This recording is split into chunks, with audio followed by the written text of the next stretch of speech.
Koski reports! Greetings, Echo Cluster. This is Commander Koski reporting live from summer.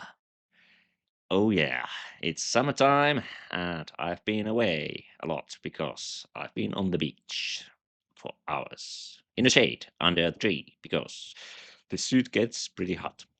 But now it's raining and it's time to make some videos again.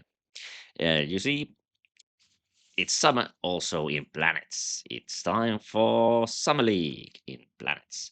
And that, of course, means that we have the special league games, which can be found on the side from here, up there, from this page. And on here, we can see the league situation, how it's going right now. But here are the games. There we can see that 2 games are open. And what this means is that we have these 2 games open, and after they fill, they go here into the running games, and a new one is opened for new players. So, short recap. What is League? League is, of course, competitive play for planets. And one season starts from January, ends in December, and the idea is that the top 3 league teams with 3 league teams with most points are the winners of the league, and they can name new planets into the game. The members, each member of the league team, there can be 11 team members, each can name a planet into the game. And also, after the league season, there will be a championship game. And for the title of Emperor, each team can present one player to play in that Emperor game. And the order in which the candidate chooses the race for the game is based on the position on the scoreboard at the end of the season. So, right now, it would mean that Team Risk would pick first, the international team would pick second, and our Imperial Shuttle, the excellent team, would pick third. So that would be the situation if this would be the end situation, which of course it will not be. You see, also each season has got 3 to 4 phases. In January, right now, this season is actually the first one. It works like this, but this is how it goes. In January, they started the long games, started to open. Those are those which are now running here, the very high standard, the high standard and such games, the team games, which are many turns hosting thrice per week. And these games were open only, were started only in the January. But then after January, there were still some games in joining phase. There were not new games being opened, but there were some in joining phase, looking for new players. But when the Summer League started, the second phase of the season, the second phase, it's when those games were killed and these shorter ones were started. Because the idea is that if those long games would have didn't have enough time to end with their fixed ending rules before the end of the season. So because of that, those were taken off, and now some of these shorter games were introduced here.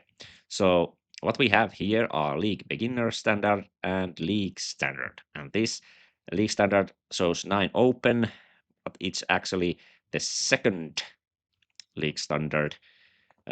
This is the Summer League Standard game.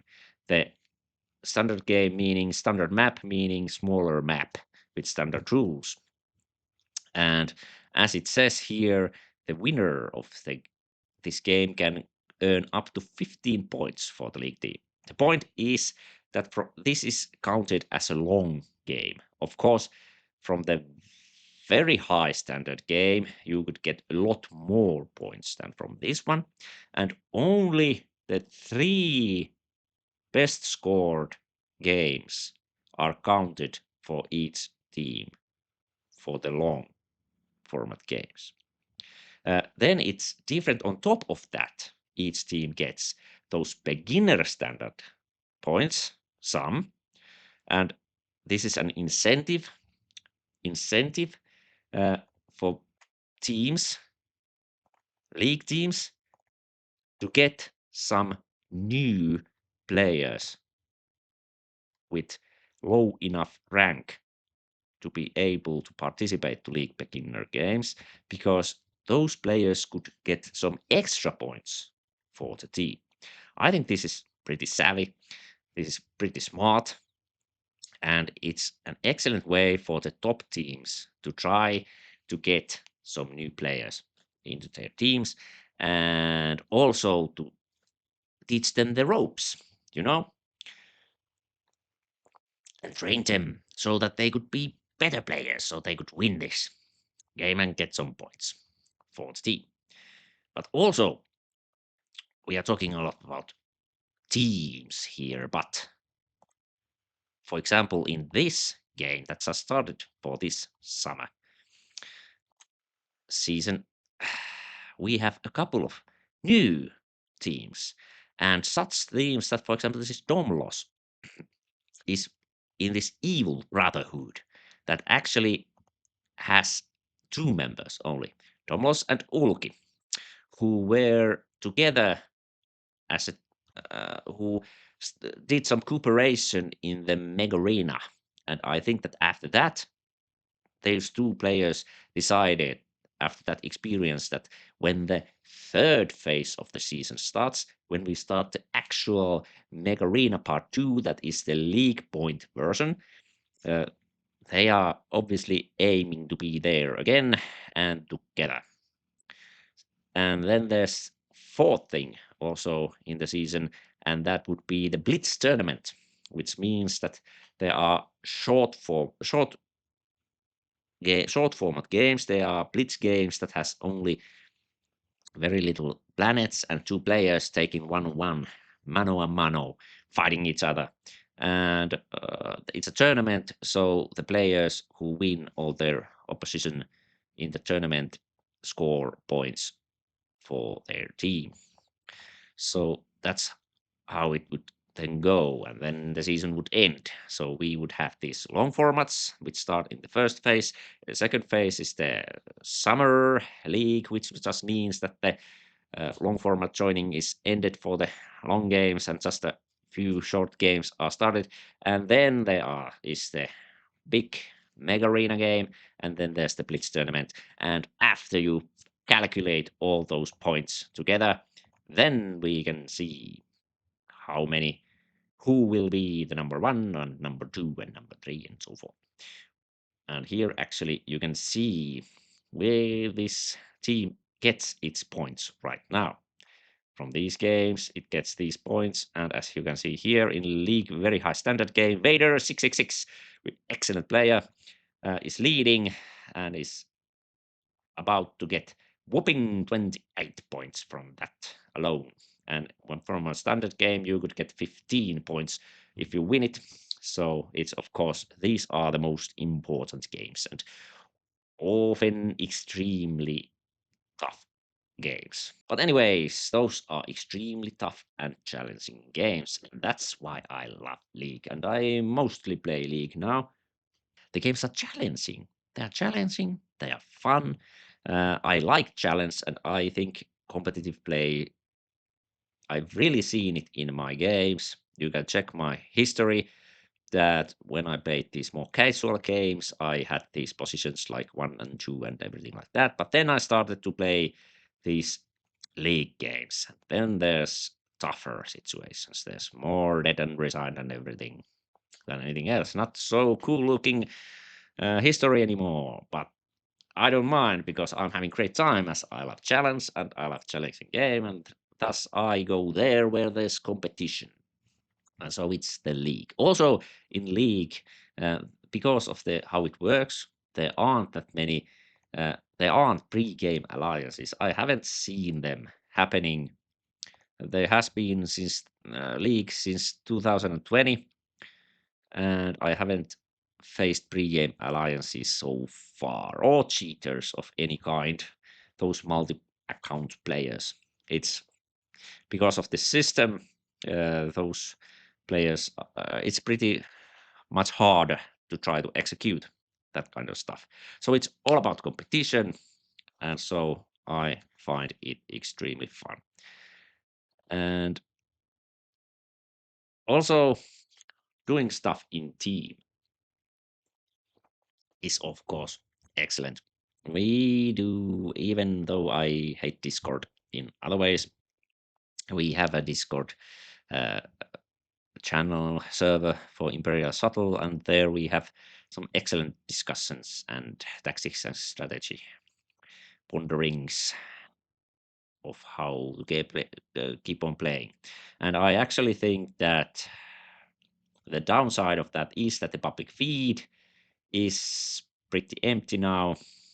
The cricket's uh, doing sound because all the best discussions are there inside the teams, in their Discord and everything like that, in small groups of top players playing and advising and asking questions and making funny jokes. But because of that, it's excellent that there's this incentive for these teams to try to get new players via this league beginner standard stuff. So they would invite those new players into those big boys clubs and participate there and learn. Because what's better way of learning than discussing with an experienced player and getting tips to your personal problems going right now in the game? Yeah, indeed. And also, if you are not such a team player, I mean, you don't need to be, because now it's possible that you could make a team of yourself. For example, here in the standard game for this season that just started, we have this Captain Spiff over here, who is a rear admiral, and he has just created this lower decks team, and now he is the only member of that team. And you can join as many games as you want. And as only the top 3 long format games are counted, and then also one Mega Arena, Blitz tournament, and everything like that, it's completely possible that one player could play just League and win the whole thing. It's extremely hard, of course, because there's the best of the best of the best in many of these teams, but it's possible. It's entirely plausible. And if you can't get into the championship game, you can at least most likely get into the Grand Marshal game, because the top 11 teams, of course, go to the championship game, but below that, we've got some excellent teams there that have a Grand Marshal game.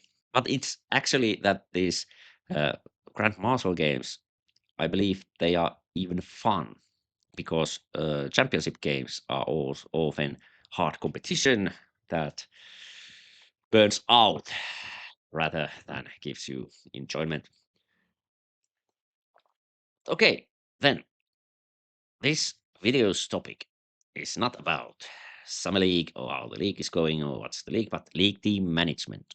And what's that about is that ever since this league has started, pretty much the same teams are there in the top of the team every year.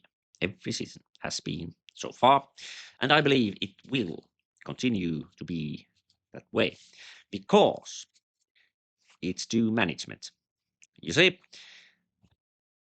when the scores are calculated in the end, of course, if you have a full roster of 11 active good quality players fighting, you have a highest probability to get those scores. And actually, I know that the international team, their Möber is a team coordinator, and for our team, I am team coordinator, and we both work quite a lot for our team to succeed. And what does that mean and how does it happen? Well, I'll tell you, and this is important also for you one man teams, so you can think that maybe you should add and invite some new players into your teams, and what are you going to do then when that happens? Well, first of all, the it starts the uh, team coordinating. I'm not the manager of this team. I'm an admin, but also everybody else is pretty much admin in our team. But I'm the coordinator, and this means that I'm the guy who keeps wheels turning. And it means that when we are in October, November, I'm starting to, in our internal discussions, ask players about, hello, how you doing, and what's your plans for next season? Are you perhaps willing to play for championships, and so forth and so forth and so forth? Of course, the main reason I do this is to test if they are idle or not, and if they need to be booted out from the team or not. You see, we've got a lot of league teams that started when the league started, and they filled were filled with active players then to test out the league season. But after that, they just hang around there in the teams without actually playing the game. So what the coordinator first must do is to ensure a full roster for the season. And that's quite easily done, actually. It just means hard work. It means that you contact everybody one by one, and then you ask their ideas, how they are doing, and everything, and if they want to sit next season out or participate. And then if you can't contact them, then you can send a few messages and the last message would be, sorry, I haven't been able to get in touch with you, so I'm clicking you out from the team so we can get an active player into the roster of 11 players instead of you. No hard feelings, and see you next season. But that's the thing. And then when you have those open slots, you got to do some headhunting. Our team, for example, almost half of our players are new players in our team for this season, and how we got them was actually three ways. One was public. We asked in the public feed for people sending us uh, who want to play in our team to join us, and that gave us one or two players. And then there was direct headhunting, which was that inside our team we held discussions about who we could invite, and we invited some via that. And then the third is that here in the league we have see the teams, we can see players recruiting players, but there's also a page for free agents, and from there we were able to get a couple of players to join. There are actually some very good players here available looking for teams. So again, you need to do some hard work in order to get those players into your team. And then second, you need to hold the discussion with everybody to discuss the roles of the team. You see, as we have different games, each player, each team needs different kinds of players. We need those BS players, which are not BS but beginner standard players, and those are of course quite obvious. And we need the most of the medium hitters, which are kind of the cannon fodder for the most games. But then each team should have one or two heavy hitters, and those heavy hitters should be those who are the top best of the best of the best, who are able to compete on the league very high standard level. And the teams need to be versatile like this, because if you only have one kind of players, there's some kind of games that you won't get participators into those. I mean, heavy hitters are usually not interested in standard games, and lower ranking players are not able to join these higher games, and so forth and so forth, and of course the beginners standard games. Then there are some few a bit more different rules you can have. I, for example, this season was a spammer, and what that meant was that I joined every standard map game that was in the beginning of the year, and 3 or 4 of them, and I played all of them. The idea, of course, was to be around to prevent that other teams could get easy points, easy 15 points out of there. So, because of course, my best hope is that some of our team players would get these league high standard points or league very high standard points. Of course, if they can't, maybe my points will be those that will secure us as high as we can. I did score some good games. Let's see now. 11 points at least was one. But right now it looks like we have enough higher points coming. So that would be awesome. Then there are substitute players. This is something that I think every team should have.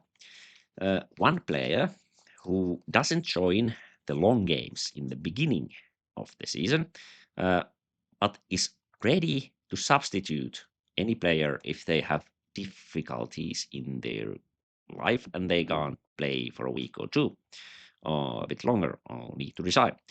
And this kind of a substitute player would be an important team member, and then the player could, in the later part of the season, join the Mega Arena or the Blitz tournaments. So it's not just sitting on the bench, but being prepared and also participating later in the season. Then there's specialists. Our team, for example, has got some specialists for blitz and dogfights and everything like that. So those are the players who won't participate the long format games, but should participate later in the season. So those are different from substitute players, but both are equally valuable for a team. So that's actually, I think, the biggest problem a one-man team has is that there are no substitutes available if you need to resign, and that means easy points for your opposition. Then the third very important thing is that when the season actually starts, you have to coordinate the joining. You see, we have 1 month of new games being created, and you should get all those 11 players there into those games. So what we do in December is that I have an Excel sheet and I ask from everybody their preferences, what they would like to play and when. And then I add them into that Excel sheet, and with the players I divide them to each game slots, for example, so that we can have these very high standard games and high standard games at the least covered, and then the rest of the games also. And then what is the order of joining? So when the game is created, who goes in first? I need to be actually. It was important this season that some of the first games were very fast joined and full of the roster. So if you want to join, have your team being able to join, for example, every very high standard game there is, uh, you need to be ready there and to tell those people that now it's your time to join. Now it's your time to join. Go in. And we actually had uh, some very active Joker players around. And these Joker players were such that who are willing to play any race.